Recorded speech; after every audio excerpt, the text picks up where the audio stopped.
Hello guys, we have a nice flower around of the building. Yan, because winter time, but really not really winter. So we have all these plants, very nice flower. So hopefully it's take more winter because I think the winter will gonna end soon.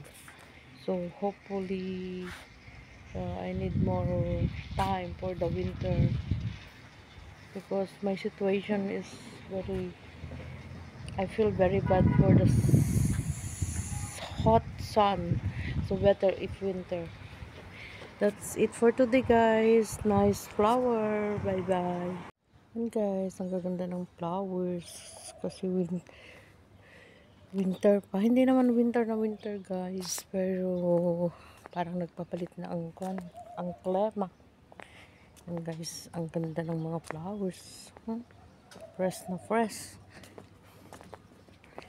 Pero madali namang mamatay ang bulaklak. Mga stay lang siya ng 2 to 3 days. Tapos wala na. Yan ang ganda ng flowers.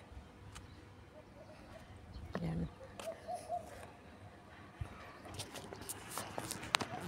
Punta tayo doon guys. Parang umiinit na. Umiinit na guys. Parang bumabalik na yung kanyang lamig. Ay yung init. Pero paghapon, from 5 to hanggang gabi na, naku guys, malamig, parang yellow. Pag yung mga ganitong hapon, yan, hindi pa naman siya, mayroon naman sun. Pero pagdating mo sa loob ng bahay guys, ang lamig. Tignan mo nga ito, parang plastic siya, pero ang ganda guys. So, diba? Ang ganda-ganda. Yan. Ang bulaklak guys.